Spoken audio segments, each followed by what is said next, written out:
What's up, Internet? You're tuning in episode 141 of the FlipScreen Games Podcast, a weekly video game podcast where two best buds from different nations come together to discuss the wide world of video games. I'm your host, Pete and Bessie, joined, as always, by my very good friend and co-host, Mr. Stephen Radford. Hello, hello. Hello, Stephen. Welcome back. Yeah, it's good to be back.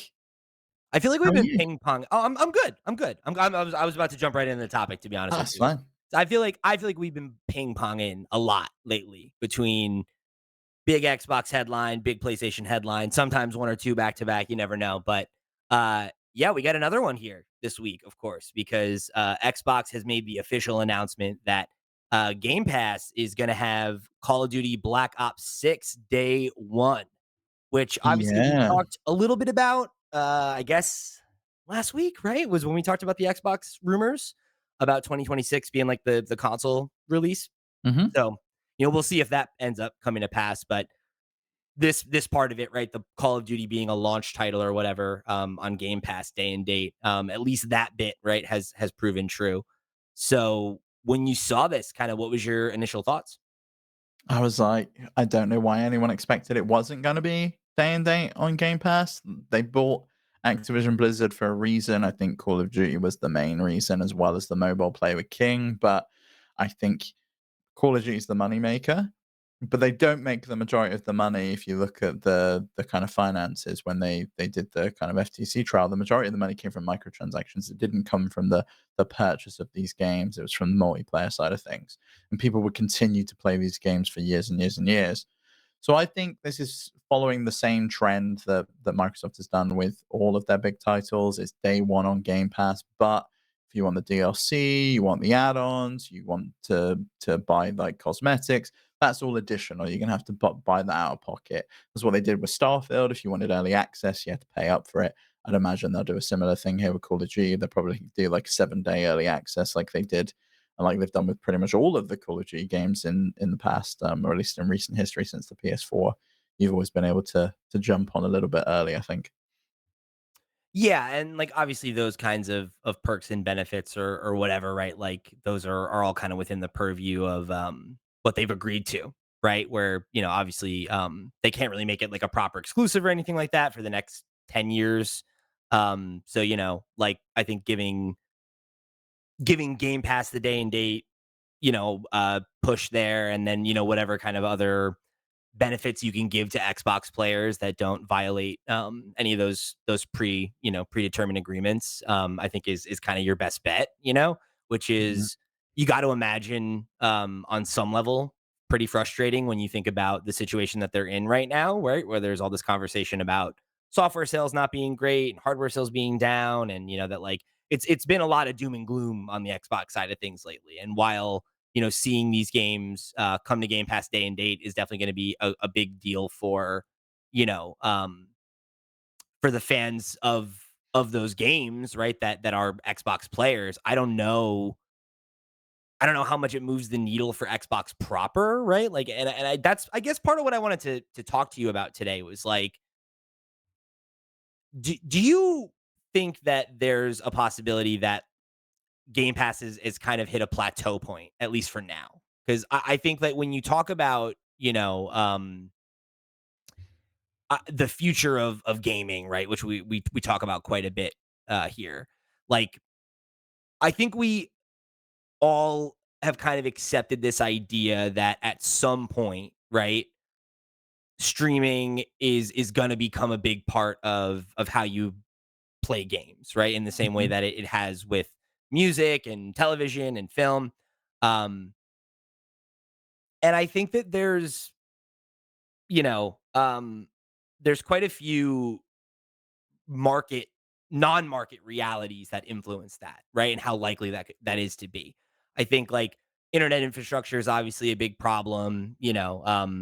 We've kind of identified a lot of those things in the past, Well, but like, and in this case, like, it's extra confusing, right? Because there's deals in the EU where Boosteroid can stream it, but Xbox can't, and then Ubisoft controls the cloud streaming rights in the US and the UK and pretty much everywhere else in the world outside of the EU. So this probably won't be streaming on Xbox Game Pass, day and date. I would imagine that will come later on, or maybe Ubisoft decides not to even license it back to Xbox to do that, and they might make you sign into Ubisoft Connect or do something weird that way, which I could see them doing, to be honest. Yeah, and I think when you start thinking about that, right? Like I guess that's one of the things I wonder about is like, are we just not there yet, right? Like are we too far away from the world where having streaming as like a replacement for owning games or being like a legitimate way to be the only way that you play games the way that it has become on those in those other mediums, right? Like most people don't buy and sell or buy and collect albums anymore, right? Most people don't have a dedicated media player for music anymore. They have a Spotify subscription or Apple Music or Tidal or something like that, and they access it on their smartphone. And we talked about it at length last week about like you know, um, this idea of like how could mobile devices replace consoles, all those kinds of things. And it's like, I think that if we accept the idea that at some point, right, that is going to be a factor, a real factor in games as a whole, right? Not just for Xbox and the future of Xbox. Um, Which I'm not even totally convinced is definitely true, right? I think there are some real limitations that games have that those other art forms don't, like their size and the technical requirements and some of those things, right? Like they rely on advancements in a lot of other fields like cloud computing and internet infrastructure and stuff that I think makes it tough to make them like a mass market solution in the way that like buying and downloading games on a storefront is, right? Like that works pretty much everywhere. And there's a reason that that's become the dominant way to engage with them. And I think that like I saw this in a tweet from Noble, who I've talked about a lot. He's like become the kind of Nibel replacement for me, right? And I saw him tweet about something that I think is interesting. He said, I believe, of course, without proof, that Game Pass has simply reached everyone who would be interested in the service. It's probably no longer a quote unquote system seller. Game Pass sold consoles. Maybe it's time for consoles to sell Game Pass. And I think that's an interesting thought that part of the issue with Game Pass right now, or I guess like with the perceived problem that maybe the Microsoft brass has identified is that like have you reached the maximum number of people that are willing to pay for this service month to month? And, the fact that there has been a problem with delivering consistent content that doesn't just come from acquisitions, which obviously come at a pretty high cost, I think is a real cause for concern for maintaining the subscriber base they already have because we see them shutting down studios that put out games that were standout hits on Game Pass and that were part Mhm. of the reason to subscribe. And I wonder, like, is Call of Duty, being there day and date, like, while I'm not discounting it, I'm not saying that it's not a big deal because it is. And we'll talk more about why it is in a little bit. But, like, is that enough, right? Is that enough to generate the value that they need Game Pass to generate? And that, like, enough for you to decide to get it there instead of on the PlayStation that you already own or whatever? Well, I think there's a few things there, right? I think they've already identified the problems. I think they identified the problems with content a long time ago. They kind of saw that they were having a bit of a Netflix moment where big publishers were taking their content off of Game Pass. They were moving it over to their own things like EA Play and Ubisoft Plus. So they were kind of having a bit of a drought of content. And I think that's why they started acquiring Bethesda and Activision and Double Fine and all of the other studios like Obsidian that they kind of picked up. So I think they've identified that there was a definite content problem. In terms of the problem with number of players, yeah, I think they identified that problem as well. It's the reason we probably got PC Game Pass in the first place. It allows them to tap into a completely new audience. I also think they know that probably the writing's on the wall for the Xbox as like their core product. And I think the Xbox becomes a platform. And I think it becomes like, oh, I sign into Xbox on my TV or on my phone or on my Steam Deck or on whatever device on my PC or my Mac or wherever I am, and I can just play it on any device I want. And that's where they want to get to with streaming. At the moment, the technology is not there, as you've said. Like streaming's pretty good, but it still has its flaws. It's nowhere near as good as running the game on an actual device. I think And if even in tomorrow, places where you have really strong internet, it has very real yeah, limitations yeah, that I but think most gamers are not willing to accept, especially when you're talking about, like, an online game that is, like, about I frames, agree when it like comes to, like, online games, yeah, but I think a lot of people had a great experience with Starfield streaming it. The queues were kind of crazy on that game. You could see that was probably the first big game because it didn't come to other platforms where people were just like, "Oh, I'm not gonna buy an Xbox, but I'll try this thing that's 10.99 a month, and I'll give it a go, and I'll stream it and see how that goes." But I think if tomorrow Sony was like, "Yeah, you can put Game Pass on PlayStation," they would jump at it. I don't think they're precious about their box that they sell anymore. I don't think they have been for a while. It's kind of just a means to an end. It was a way for them to sell games, but they're slowly becoming probably the biggest games publisher in terms of volume just of number games of they've got. studios, yeah. Yeah, sheer number of studios and the fact that they own Call of Duty. That's probably one of the most valuable properties that you could own. It's going to print money. Even if you don't come to Game Pass to play that game, they don't give a shit. Like 79% of people play Call of Duty on PlayStation. It's going to print money over there. It's going to be Mhm. $70 game. It's going to continually be the most played game on that platform, like it has been for a very long time, alongside FIFA. Yeah, I do think there's the interesting kind of problem though that, like, when you think about how much they had to spend to acquire it though, it's like, you're still years and years away from that becoming a profitable investment, right? Like, you're talking about multiple years of profit from their most profitable mobile games and, you know, uh, the best sales that you can expect from a Call of Duty and this, that, and the other. And I mean, Well, I guess it revenue. remains to be seen, but it's like, who knows, right? Like, we've talked a lot about how, well, is Xbox gonna shake things up and make it so that Call of Duty's not annual anymore? It's like, probably not, right? Like, if they're this concerned about the bottom line, but, that's something that's been a conversation for a while, is that, like, Call of Duty franchise fatigue is, like, you know, not not a problem, right? And that, like, between Warzone never going away and there, being man, it's just I don't know, like, is that going to be enough to make that money back indefinitely? I don't know. And I think it will be, yeah, 100%. So, like, if you look at their financials, Activision Blizzard reported their second quarter of 2023 last year. I think it was the last quarter they published because then they got absorbed by Microsoft. right. And they had in that quarter $2.21 billion of revenue just in one quarter. So if you extrapolate that, you're That's looking at revenue 10. though. That's Yeah, not but you're looking at $10 billion of revenue a year, and that's what they always Yeah, report but is what are their the operating revenue. costs? I mean, they're probably significantly lower now they've laid off a bunch of staff, right? And closed Sure. down studios and, like, segmented that out, but you've also gotta remember it's not just Call of Duty. They mopped up World of Warcraft and Mhm. Diablo and all of these other, like, Yeah, beloved games that definitely. they've got in that deal. Yeah, and, like, I'm not discounting that at all. It's just I think when you add up how much they've spent, right, to acquire all these studios, it's like, if the return on investment was super super clear, where it's like all of this money has been totally well spent and there's absolutely no doubt that Game Pass is the future of Xbox and it's perfectly like, then we wouldn't have a problem. But we know that that's not the case. We know that there is pressure from the top down and that there's concern about the Mhm. profitability of Xbox. And that could just be I think growing. understandably so, though. Like, they've not shown that I don't really feel like we've seen the fruits of those acquisitions.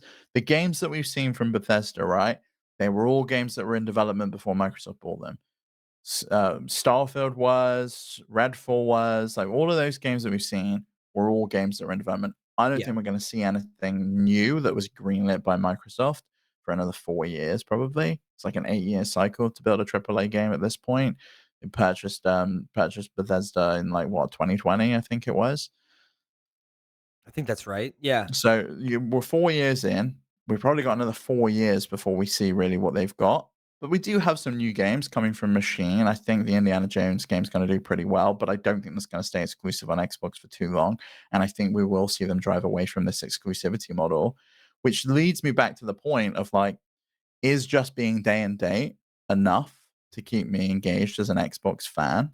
Only if they have stuff coming out all the time, right? Mhm. Or I guess if the games you're playing are taking you long enough that you're, like, staying engaged, but then you come back to the question of, like, value, and it's like, okay, well, like, is Game Pass valuable because it took me all year to play Starfield and I paid more than I would have if I just bought it and I don't own it? Like, I think that becomes a real question. And, you know, I used to feel very it was very easy to justify the price because there was always new stuff coming out, and I Yeah, think no same. matter, like, what kind of And player it you or it were. might be like a little indie game that they picked up, right? But I feel like we're getting fewer and fewer of those as well, as the And indie it's not to market say that there's n gets it's kind of consolidated as well. Like, it's either an Annapurna game, or it's a Devolver game, or it's a self-published title that's probably not gonna make it to console on day and date anyway.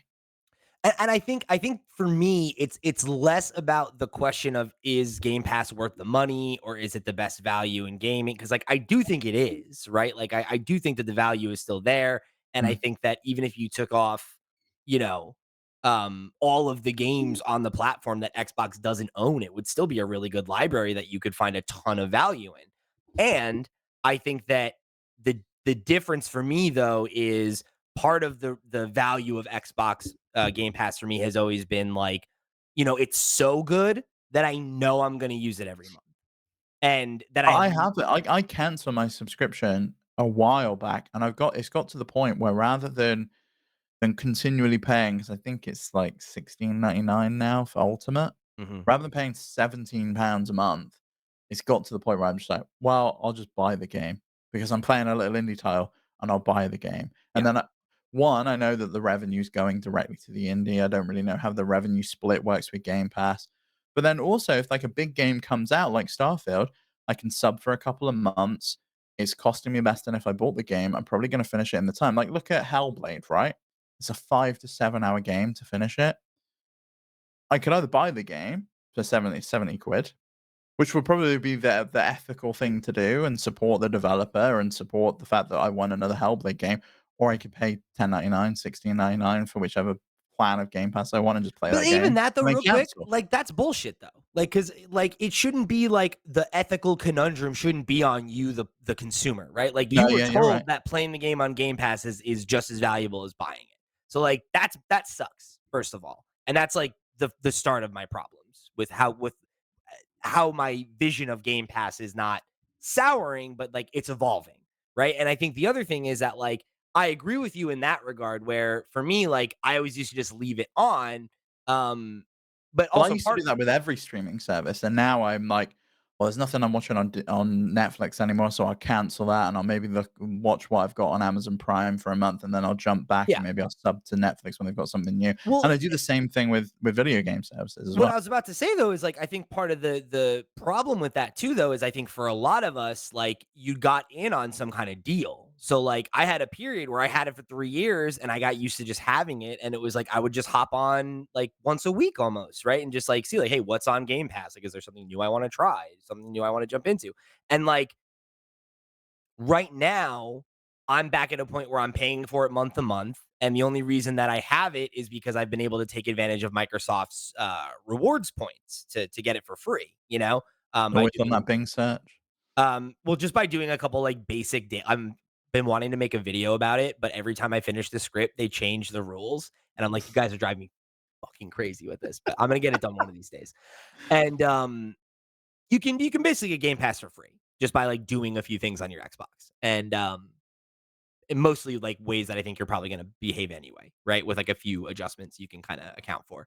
Um, so like that's all well and good, right? Like I'm playing stuff on it right now. I'm playing Fallout 4 on it. I'm getting value out of it. But it's like if the only thing I'm playing on it is Fallout 4, which is a game I I bought that for 4.99 on Steam. yeah, on sale, and it was on sale for that little on Xbox recently. So it's like it's not, it's like that's yeah, like it's great if I'm already in the ecosystem and there's enough new exciting content that I want to dip my toes into and taste and whatever that yeah, why would I ever get rid of it? Because when there is something new to play, I'm playing it, and when I'm in between new things, I'm dipping into all these old classics and whatever. And like, yeah, maybe I could buy it for $5 on sale, but I don't need to. I already own. I have Game Pass, and I'm using Game Pass all the time. So I there's no reason for me to not use it. But lately, like, if I wasn't getting it for free, right, like, then I probably would intermittently cancel it and jump in and out of stuff because, like, I'm only playing this old game on it right now, and there isn't that new hot indie title that I wanna test out on it as Yeah, often, yeah. you know? I mean, And, there's like, that I cool think about cat last game that I year, wanna check out, but there were yeah. so many indie games I played on Game Pass last year. So many. And maybe that's just a sign of the times, right? That this year's been a little bit slower paced. We've had some big titles, some of which haven't come to Xbox. Where's Animal Well, for example? That's not over there. I think Balatro is on Xbox. I'm not sure, but like, I don't remember if that one yes, they had Power World, but what? That was like a bit of a meme game at this point. It had its moment and then kind of fizzled out and went away. And they took advantage of that in the marketing beat, which was pretty smart of them. But Okay, I feel Balatro is on Xbox. I'm trying to see if, but some of the Animal Well, I don't think is, which isn't. is No. it's like so they're still missing out on some of these big hot indies, and we had the same thing happen last year with Baldur's Gate 3. It was an embarrassing situation, and those are the kind of games that people want to see come to Game Pass that keeps them engaged. It's just like, oh, I was already excited about that game, and now it's coming to Game Pass, so I'm going to keep my subscription, and I'm excited about it. And everyone always goes back to that same presentation a few years ago, where it's like all of these games are coming to Game Pass in the next 18 months, and some of those we still yet to see, and they haven't, or some of them didn't come day and date, or didn't come to Game Pass, and it's just like, what's going on? Like, what is going on? What is the plan and what is the strategy? And I feel like that's really kind of been the underlying narrative for Xbox of recent is what's the strategy? It's like we had these games come to PlayStation out of nowhere. They seem cherry picked. And one of the games they picked, they shut down the studio. The marketing beats for Hellblade were just non-existent. And they like let out this death note on Twitter, which seemed like it was very weird, like a very weird tweet to release before the game came out. Like it's very unusual. It feels very mismanaged at the moment.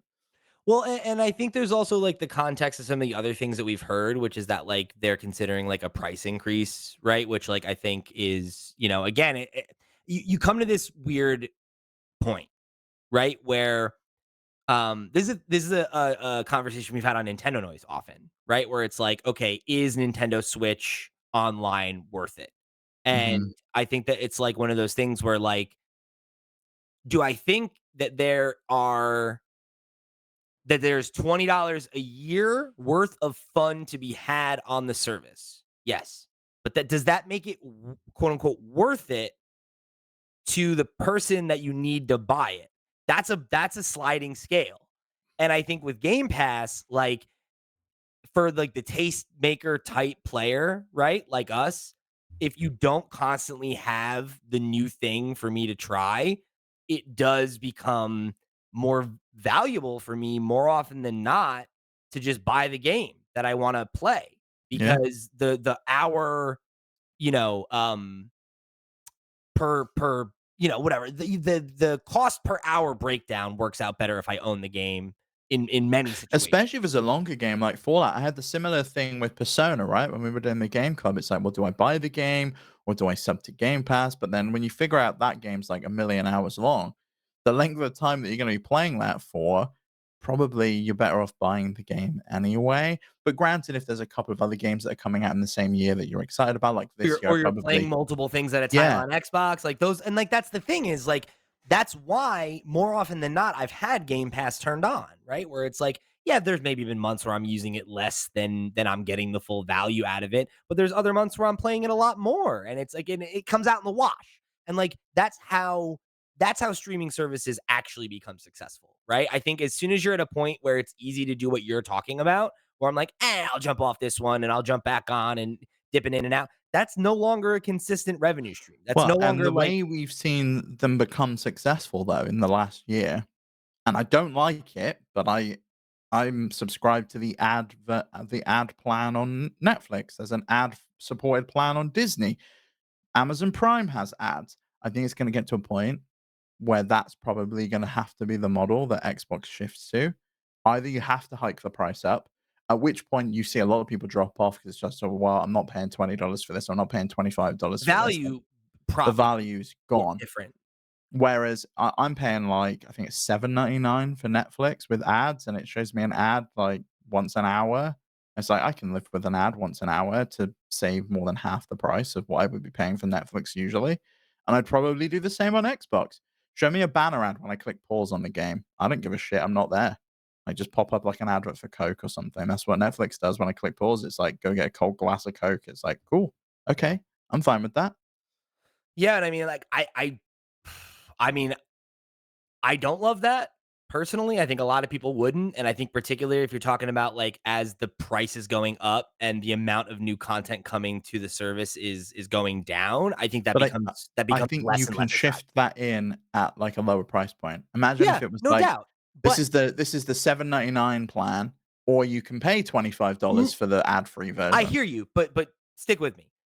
For me, right? If I'm the consumer level I'm at right now, where I'm finding the value month to month of Game Pass to vary, right? Where like sometimes it's very worth the price of entry, and other times it's kind of like, oh, I'm paying for this and I'm not really using it right now, right? So it's like, what am I doing?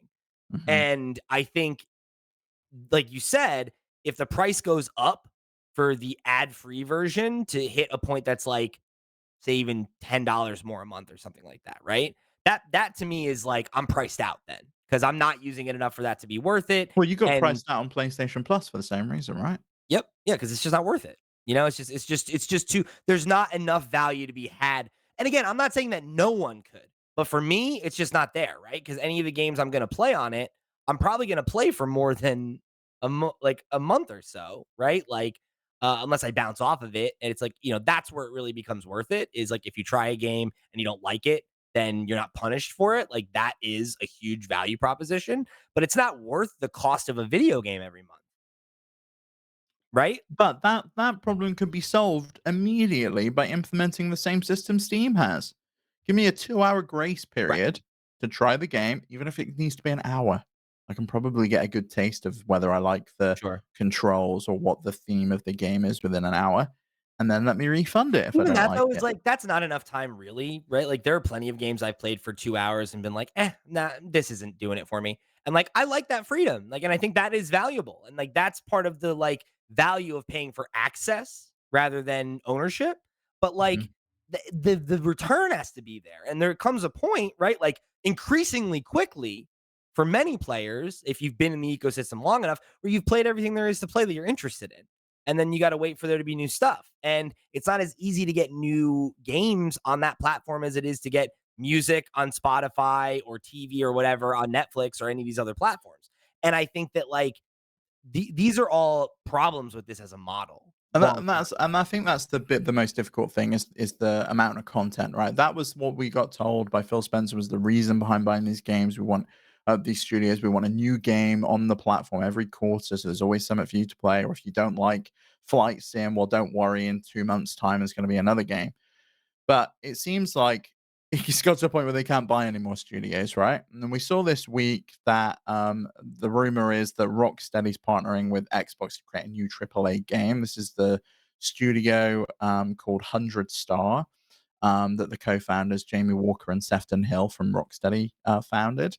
So we'll see what comes from that. But PlayStation's doing the same thing, right? We've seen they've kind of set up multiple studios that aren't owned by them.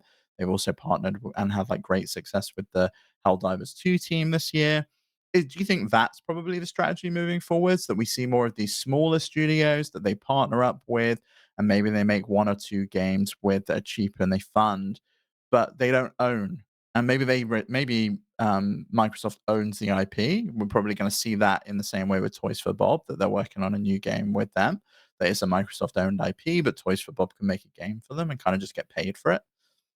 Yeah, I think it's probably I mean that's the traditional publisher model, right? It's like it makes a lot more sense to do that. It makes a lot more sense to pay for a game for your platform than it does to um wholly own a studio that you then have to like make sure you're paying for everybody's salary and maintaining profitability and all that stuff, right? Like realistically, the only reason to buy a studio whole hog is like one of a few reasons, right? It's either you want to like lockdown exclusivity so that their games are only on your platform, which we've talked about, like, doesn't seem to be the long-term strategy for Xbox, Well, it although seems like that's gonna be less of a strategy for other studios that aren't owned now as well. Like we saw with Square Enix, we're talking about this a couple of weeks ago, that they are Yep. now gonna be a multi-platform studio because 'cause they've seen lower sales than expected with the latest version, the latest Final Fantasy game,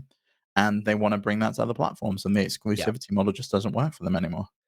Well, and I think that has probably to do with, like, the rising costs of games too, right? Because like, that's one of the ways that exclusivity is makes sense, right? Is, like, if you can get, like, say this example that you brought up with the Rocksteady studio, right? Say that, like, they enter a deal with Xbox where Xbox, pays for a certain amount of timed exclusivity on their platform, and that offsets the cost of development by enough of a percentage to ensure that the game will be profitable, right?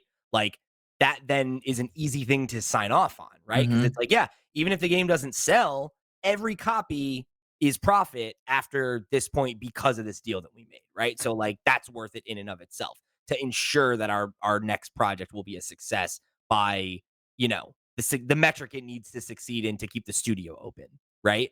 So like, that that's all well and good, but I think, like, the concern I have there is, like, right now, we're seeing it being a really hostile environment for developers to, like, exist in, right? So it's like, do I think that that's what's gonna happen? Yeah, but I think that we're in a reality right now where the ability for studios of that size to maintain independence is increasingly difficult. And, Which we saw before. That was why, Double Fine and Obsidian decided to join Microsoft. You know, they really Mhm. struggled.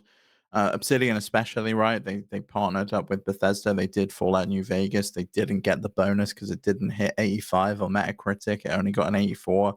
But then they pivoted away. And both Double Fine and Obsidian did Kickstarters. That was how they kind of had to keep their Mhm. business afloat.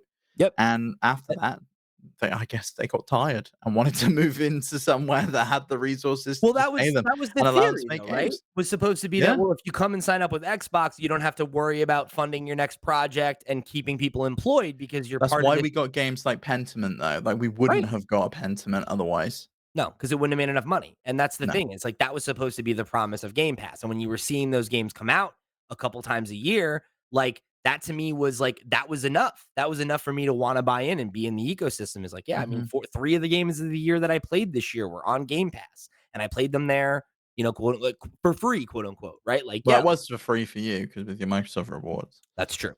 But that's, like, that's the thing, and now that you're seeing that kinda potentially that era ending or whatever, I think that's gonna be a big problem, right? Like, if these studios that are independent, there's less money to go around from a big publisher to fund your next project, and the only way that you can fund your next project is through the sales of your last game, or, like, mortgaging your house or whatever, right? Or being, privileged enough to have rich parents or a partner that can support you because they're a doctor or something, right? Like, you just basically, what you're doing is you're making it so that less and less people can make games, right? And the Mhm. golden age that we've lived in for the last couple decades of, like, the next big indie success story can kind of come from anywhere. It just gets harder for that to happen. And I think for, like, the mid-sized studios to stick around and be profitable and, you know, um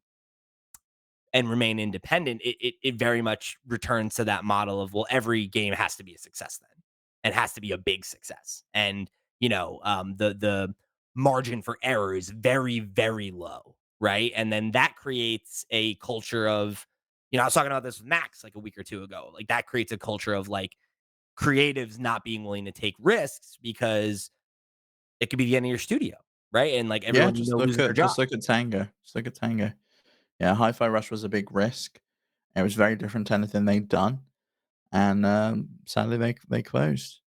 Which is I saw on Twitter the other day actually that one of the employees there finally got a jacket in the post. It was like welcome to the team. It was like an Xbox, Bethesda, Oh, that's rough. Activision thing in the post, and I was like, "Oh god."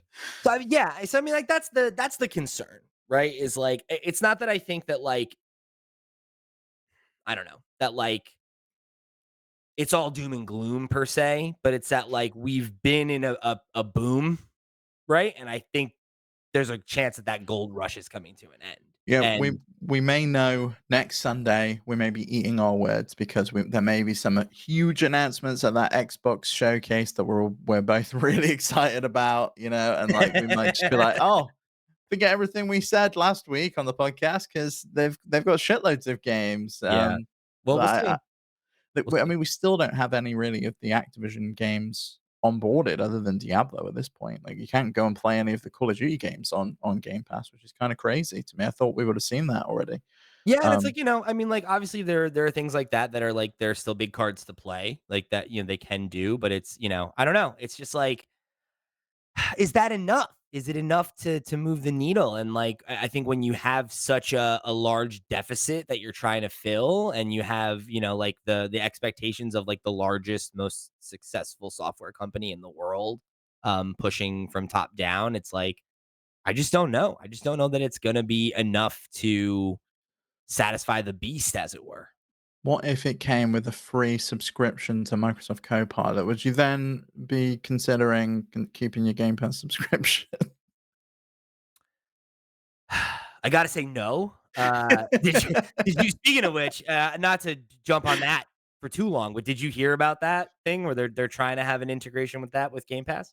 I did hear about it. Yeah, like Yeah, and it's how they're like, "What if we put guides writers out of business, and then we won't have anyone to source the answers to these stupid questions?" Yeah, I mean, PlayStation was trying to do the same thing, right? But they were like handcrafted. Or the announcement of PlayStation 5 is like, you're going to be able to, if you're a PlayStation Plus subscriber, unlock these Cards. videos and have these cards. It's like no one fucking did those. It was like in one game, and I don't think even PlayStation bothers making them anymore. Well, because why would you? It's extra work. It's like no one's gonna do that shit. It's ridiculous.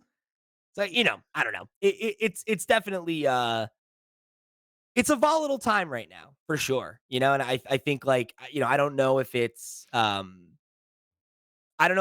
just because of the kind of like ugly realities of capitalism, and that because we saw such an artificial boom period that now the industry is going to truncate, and that like it'll balance back out in the next couple of years and things ebb and flow as they do.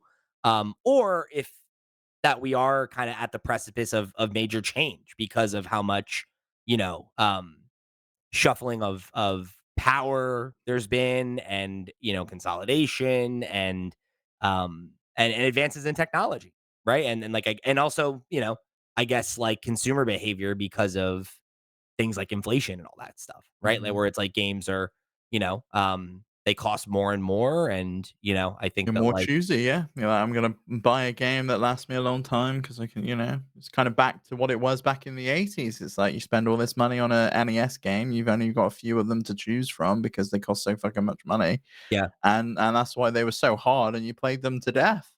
And it's like, who knows though, right? Because it's like with some of this stuff, it's like, is the change there going to be that it's like, the kinds of games that get made change, or is it going to be that they get less budget? And it's like, I think there's a lot of things that can be done to, you know, um, right the ship, I guess, for lack of a better turn of phrase. But a lot of it would end up representing a very, very different looking industry than the one we've come to know the last 2 or 3 console generations, right? With the modern era or whatever. I think it's already looking really different. If last generation I said to you, "Oh, you can play Ghost of Tsushima on your PC," would you believe me? Probably not, right? I It's mean, like it's already shifting, it's already changing. I think it's going to continue to do so. mhm, And there's a PlayStation launcher on PC now. Like it feels like hell froze over a little bit sure. in that regard. It's just interesting because I think some of it is like, I don't know, some of it feels like natural growth of just like, this is another opportunity for expansion and It's both evolution. sides realizing that these games cost much fucking money to make, and we need to sell them to more people, or we're in deep trouble. Microsoft's had that problem, and they tried to solve it with Game Pass and get this monthly recurring revenue in, and PlayStation's realized it, and we heard it from their CFO himself say that we need to bring these games to multiple platforms because they cost too much money to make, and we're not making the money back. It's not making a return on investment. And it's so wild to me that none of them have had the solution of what if we spent less? Like, what I if we know. spent less money on the Yeah. games? Like, you don't like, I don't think budgets need to be as inflated as they are, right? Like, you know, Max made this point a couple weeks ago when we were talking about this of like maybe it was last week, who even remembers anymore? Um, like the Spider-Man like 2 and 1 and my like, do they really need ray tracing? Like, do they really need you to have like a 30 FPS mode where you can see the reflection of yourself on the build? Like, does that really need to exist? Like, how much money could we save if we didn't develop Well, I think this is why we that see version more of and the more game, right? Like, this is yeah, but that's why we see more and more studios shift to just use Unreal Engine, because that work's been done for you, and it already has a loom and lighting everything, so ray tracing is an option, and you can kind of enable it or disable it, yeah, and I think that's got its own whole problem though, right? Like, what are we gonna move to a monopoly where everyone only uses Unreal? It's like, you know, it's like this is the whole thing, man. You know, it's like games in some cases are just getting more expensive to make, but like you decide what you spend, right? And what you prioritize. And like so much of that comes down to marketing beats that like I don't think ultimately matter that much. Where like, you know, we've razzed the 8K logo on that. Does anybody buy the PS5 because it has an 8K logo on there? Or did they buy it because they wanted to play Spider-Man? And no, like, I bought it for the Tempest 3D audio engine, that's the only reason I bought my there you PlayStation go. 5. But you know what I mean? It's like I Yeah. think that is part of it is that, you know, I some of it think is maybe investing that the only one that gets the marketing right in that regard is Nintendo. It's like, "You wanna play your games? You wanna play these games? Then Yep. go buy a fucking Switch and you can play them at home or you can take them out." And, like, Mhm. that is such a good message, and they're the only one that ever really gets it right. Everyone else is kind of muddled, like, "Oh, you know, am I gonna buy the game on PC? Because oh, am I gonna buy the game on PlayStation? Because it might come to PC next year, and then I can play it, and it's probably gonna be run better than it did on the PS5 anyway, in the case of, like, every single PlayStation game that's come out on PC." Like, it's so strange. And the same and, like, I mean, to bring it full circle, are you excited about another Call of Duty game? Like, I know there's some people that are, but I'm just like, Yeah, but this I we're not the best judge of that, where it's like Call of Duty is like obviously, you know, one of the most profitable media franchises in the world. And it's like obviously like to us it's not the most inspiring thing, but to those who play it, it is, you know, but again, it's like I guess doesn't feel like a good year for it, though, I will say. A war game in 2024. yeah. I mean, but you know, I mean, I think to a lot of the people that buy it, like maybe that's not how they're thinking about it, you Yeah. know?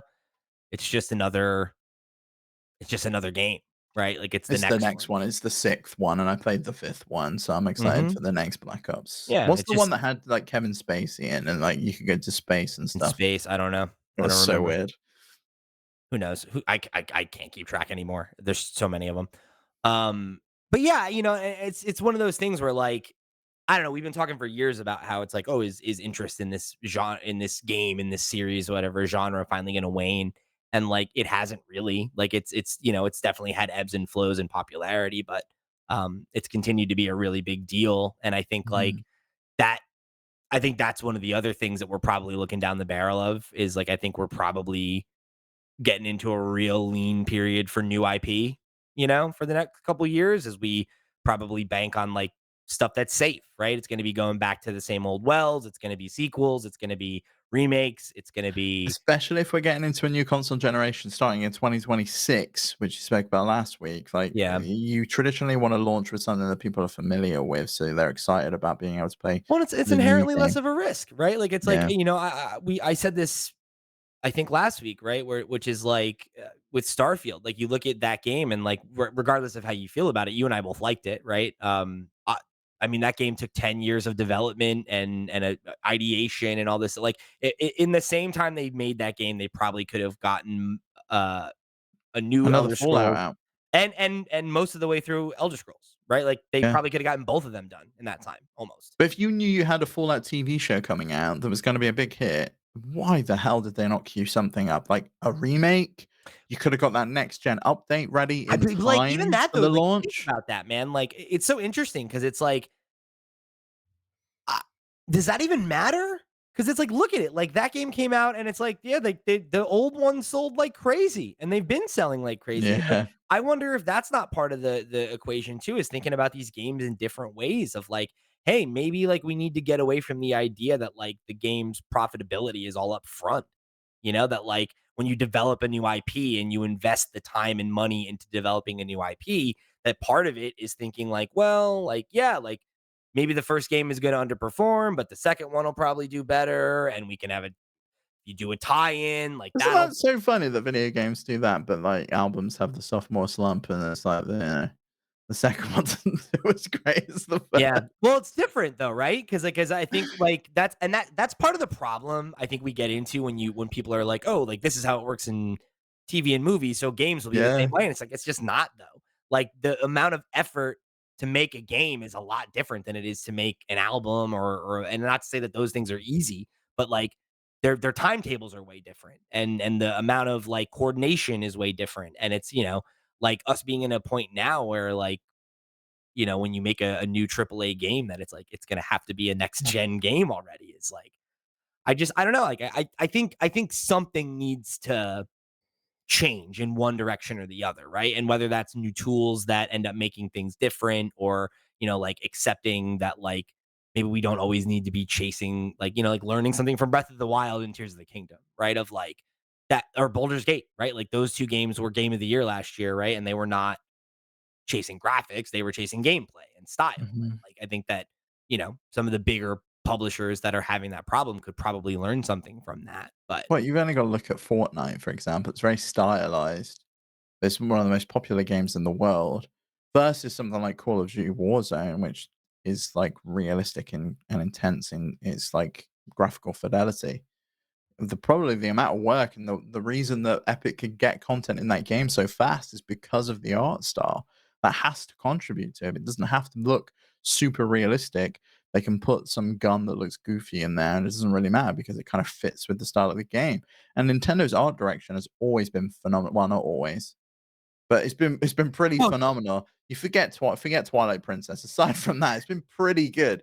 And like I look back at Wind Waker and it's timeless, absolutely timeless. In you look at other 3D games from that era that were chasing that realism, it just is night and day. You just don't want to play those old games anymore because you're just like, oh, unless I've got nostalgia for this, it's a slog because the camera's clunky and like it doesn't look great, and I've really got to like completely just put myself in it.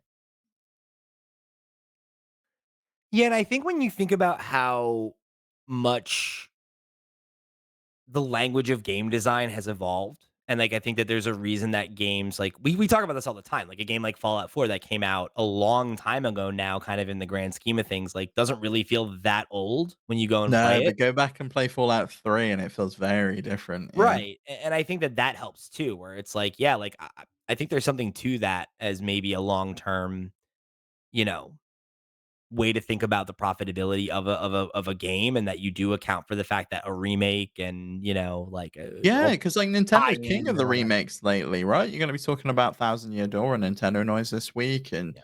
it's like, they recently did the same thing with Super Mario RPG. I There's a think lot of it's like about IP management, right? And like mhm. and being able to like maximize the profit of those not through necessarily like just selling more copies. Cause like I think that there is there's a plateau on that, on the who's interested in it. And yeah, I mean, I don't think that we can just keep expecting that games are gonna just make more and more money because like they won't. And like I think in some cases it is like coming to terms with the idea that like video games are maybe not, or at least certain kinds of video games are not meant to be the most mainstream mass market thing, right? That like not every video game can be. Grand Theft Auto.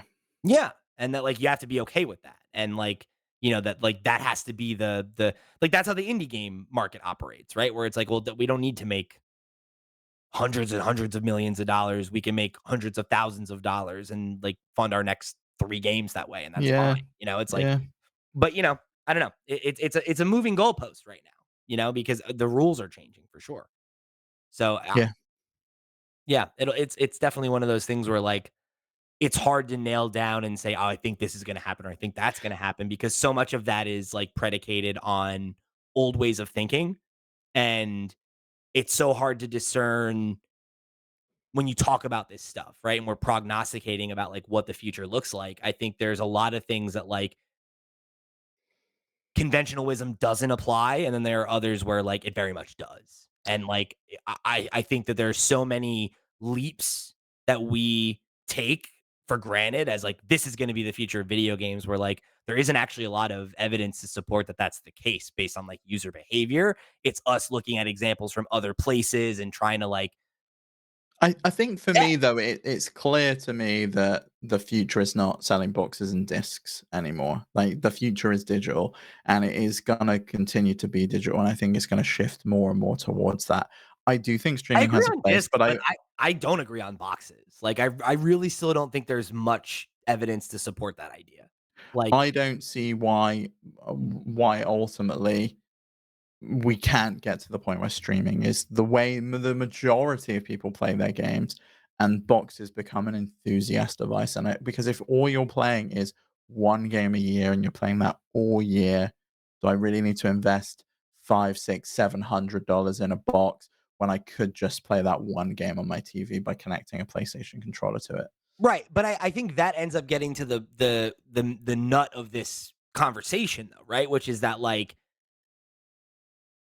that conversation and the way that you're framing that, I think is like predicated on the idea that there's like one kind of consumer. And not that you're saying that, but I'm saying like it operates under that assumption in the same way that we do in these other industries. And I don't think that that's really fair. And like maybe that is where we're going. Like maybe the golden age of video games is ending and the hardcore person that really cares about the art form and everything is going to become a niche person in the way that that is kind of a niche ideology about like film or And music. music, yeah. Like, how many people own record players? Like, it's the people that really wanna listen to the music or wanna look like a Right. hipster, I guess, But but I don't think it's a reasonable comparison to compare, like, core video gaming as a hobby to that, because the level of investment is so different. Like, I no, but I think if you told someone who plays 2 or 3 games a year, you can either buy this box that costs £800 or whatever it'll be in the next 5 years because of inflation, or you can subscribe to this and you can play those same games as long as your internet connection is decent and you've already got 500 gigabits per second or a gigabit at home. So why would you choose to buy that box but just to again, play FIFA? I think that's a false equivalency because I think that in that example, like, you're and not to say that what you're saying is never gonna happen, but that's operating under the assumption that this person who's an average, I play 1 or 2 or 3 video games a year, also pays for, like, the highest quality internet available, which is that's not the same kind of person. So the idea that that's, like, inherently a better value is not really necessarily true, because if you need to have high quality internet to take advantage of this service that you also need to pay a monthly fee for, then actually that is probably not the best deal. Because if you buy a box, right? Like, yeah, maybe it's $500 up front as an upfront cost. And that's a big investment, but if you then are buying one game a year or whatever and you're playing that all year, then that means that the entire year that you played that game and got enjoyment out of it, you spent $70 on one game, which is a way better value. You spent $570 on that one game No, because you you didn't you though. pay for the No, you box up didn't. front. No, you didn't because Whereas the no, hold on. That's bullshit and you know it. Because a console is an investment. And if you it, play but it doesn't games have to be. If I can play that game by just logging into PlayStation on my phone or logging into PlayStation on my TV, and maybe I don't need a subscription, maybe I can buy the game on the PlayStation Store and sure. just play it, and then I pay $70 and I can just play that game and it's streaming to me from the cloud. And I really think Yeah, that's what we're but gonna get again, it's to. predicated on all these technological advancements that don't exist and they're nowhere in sight. Like in that scenario, you're saying that okay, No, I they own are in no, sight. come on, Streaming come on. exists. Streaming Streaming exists, exists. but it is not good. And I have internet that is literally we could go and look at the math that is orders of magnitude better than yours, right? I have some of the best internet available in my part of the world, and it's still bad for me. And that's like for certain kinds of games, if you want to play a turn-based game, you want to this, whatever, sure. But we also just had this entire conversation operating under the assumption that the most popular kind of video game is an Mhm. always on online game that doesn't fucking work in that in this technological example that you just set up.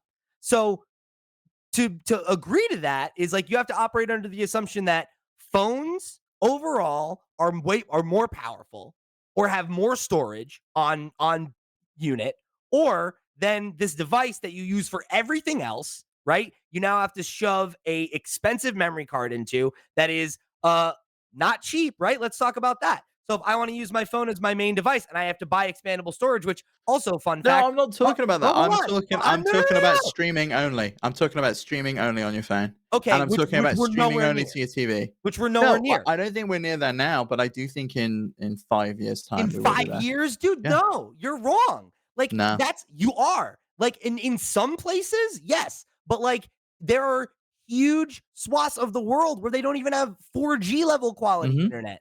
And you think in 5 years, everywhere is gonna have good enough internet No, that I'm the not saying dominant everywhere, but way. I think in 5 years, we're gonna see platforms from PlayStation, from Xbox, where you this is a thing that you can do where you can log into the storefront and you can buy them. Google tried it with Stadia like 4 years ago. It didn't work, it was too early. But I do think that it's at a point where that's a viable option. You only gotta look at like, the NVIDIA one. Like, that runs really fucking well. And I think if they can get that technology working with other platforms or other platforms can kind of ape that technology, then I think we can get there. But I I just I I think don't I don't I don't know, dude, because it's like I think then you're operating under the like because then you're paying a monthly subscription service for a game that used to be free. no, I'm not saying I don't necessarily think you would pay for a monthly subscription for it. Then what As is it the business model? How the do you make business model money? is you sell me games, you sell me a $70 game. So I just I but like, dude, you're so far away from that. Where you like you really think that we're within a point where a considerable amount of the market can on a phone have a digital library that they can access through the cloud with no issue. I just I don't and we're for not there no now. cost. For no cost. Oh, there's always gonna be a cost involved for your connection, but I think that's like a different argument, really. I just don't see how you think we're getting there. Right now they charge us for online access on our consoles. You think that they're not going to charge for that on phones?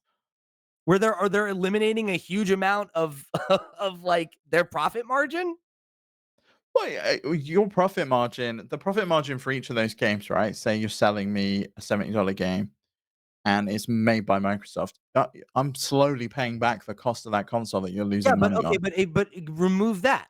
We talked about the PlayStation thing. A lot of the most profitable games on those platforms are not games that are published by PlayStation or Xbox. Like Yeah, that they're taking a slice of every single game, every single microtransaction. I don't know, maybe there is a subscription Why would service. PlayStation or Xbox get a cut of that in your example? What do you It mean? No, they would get a cut of it because it's a play. I'm logging into the PlayStation store on my to play phone. Fortnite, which is a free to Well, play game that you could get directly from Epic. No, you wouldn't. no, I wouldn't. No, not in that No. So regard. then that But means that the only point of revenue for these platform holders becomes the games they publish. And I think if that becomes true, then like everyone but Nintendo goes out of business tomorrow. I don't think everyone but Nintendo goes out of business tomorrow. In what universe? Like Microsoft owns Call of Duty for fuck's sake. Okay. Yeah. And like, I mean, okay, fine. Yeah. And there are so like based on the deal they made, they can't have exclusive access to it. I So know. in this future, it's not a profit maker for them. They just own it. I mean, it's not a profit maker, but it's not enough to prop up the entire Mhm. system. I just like I don't see how that's works out for anybody. I really don't. And like I know I'm in a minority of people who hold that opinion. I had a whole conversation about it in our Discord this week, but it's just like I don't no one has presented any like example to me of how this ends up being a thing that like we how much have we talked about the fact that the Xbox published games have not been lighting the world on fire? You're telling me that we're removed like what are they charging for then? I think there's still value that PlayStation and Xbox provide as a platform, if even if you are just streaming from them, right? I don't think if you're just a mid-level publisher, I'm not talking about EA and Ubisoft here. You're going to want to set up the cloud infrastructure to run a streaming service across the world. You're going to go to PlayStation or Xbox and say, "Publish my game on your platform, Yeah. please." That's where they get the revenue from. It's the exact same model as it is currently. I'm logging into a PlayStation store or an Xbox store. Maybe I have to have a subscription to Game Pass to stream, or maybe I have to have a subscription to PlayStation Plus, whatever tier it's going to be on. Or maybe I can just buy the game and then they get their 30% cut, the publisher gets their 70% cut, and then I can just play the game. It's no different than if I log on to the Google Play Store or onto Apple TV and I buy a movie and I watch that movie and I can keep that movie and I can play it as many times as I want. Or I can subscribe to Apple TV Plus or Netflix or Disney Plus. I could buy a Disney movie on Apple TV or I could subscribe to their subscription Yeah, but service. again, it's like they're just so fundamentally not the same thing because the like highest quality version of a movie is still only a few gigabytes. Like it's just like that's not how most games are. Most games are like But especially now. you're not streaming the game. You're streaming a video feed of the game. So it's Right. playing somewhere else in the cloud and it's streaming me a video feed. If I play that game for 2 hours, it's no different than if I've watched a 2-hour movie. Right, but It's again, it's like that technology is not there, and we're not close to it being there. And again, like when you talk about the fact that most of the most popular games and the highest drivers of revenue are types of games that do not lend themselves to that environment. I mean, come on, man. Like we've had streaming games as a real option since the beginning of the PS4, and it's still garbage technology Mm. that works I for think almost no I one. genuinely think we're closer than I Bar, think I think we're closer than you think we are. I really do. maybe. I don't know, but I feel like there's so much of this kind of prognosticating at the like midpoint or endpoint of every console generation. We talked about there being no consoles and having a, consoleless unified platform for multiple decades now. And we're Yeah, no but closer to it. when have we seen Xbox come to mobile? When have we seen PlayStation come to PC? This is the first time that that's happened. We've Sure. not seen both of the big platform holders talking about the fact that they need to take their games to other platforms, No, and they're but both again, doing it. like how much does that have to do with the other things that we've talked about though?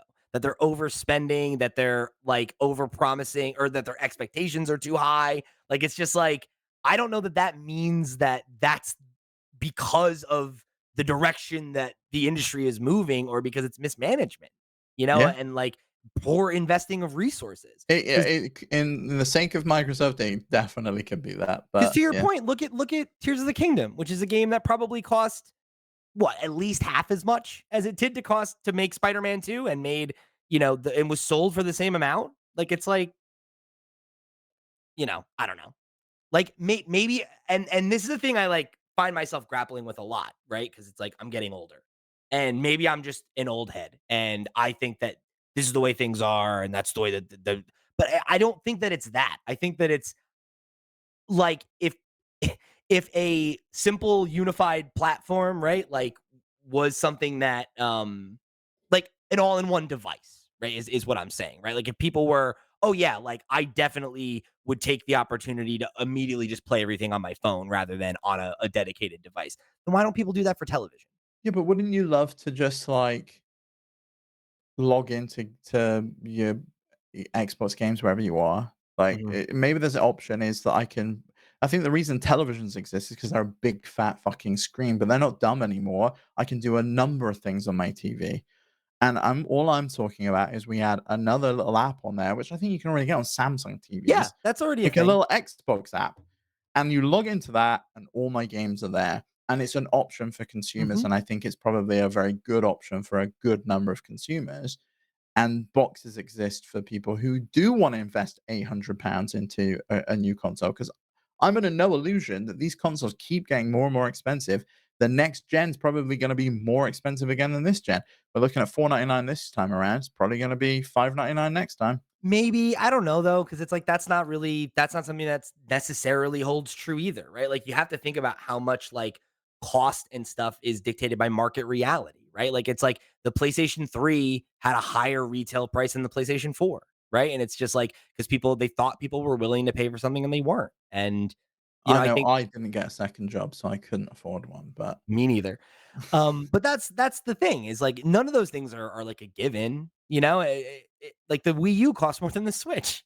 Like, mhm. it's like so, you know, I think that like I hear what you're saying, and I don't think that like you're totally off base about any of it. It's just a matter of like I think so much of it ends up being like us making leaps and taking things for granted as like this is how it's going to be without thinking about the fact that how it is now was influenced by things that we couldn't have predicted or couldn't have foreseen, right? Like we didn't know like the seventh console generation wouldn't have lasted as long as if it did if it weren't for a global recession, right? So it's like who's to say how And different. seemingly this one might be we might see a Microsoft following Nintendo suit where they go mid-generation and PlayStation kinda goes into its own thing, and And we've then got the like a generations become meaningless because then yeah. everybody's on their own fucking timeline. And it's like, that's a whole other thing that could like totally upend the way that things work. So it's just like, I don't know. It's a lot more complicated than I think anybody is like willing to grapple with at times because it is such a like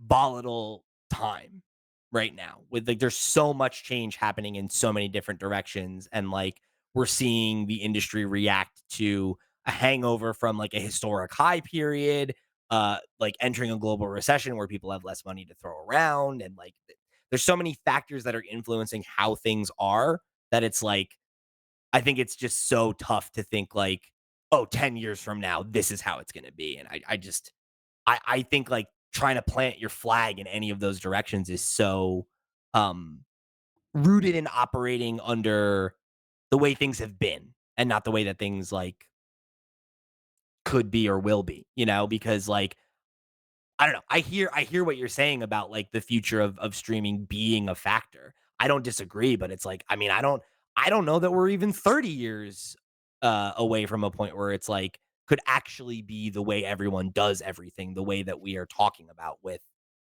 Netflix or these other things where like pretty much nobody buys movies anymore, right? Or music or anything like that. You pay for access, but like we just spent a whole how long talking about how that's not exactly the most valuable like best value prop when you're talking about video games Mhm. because of the way you engage with them. Well, we shall wait and see, Pete. We'll see who reigns victorious in 30 years' time.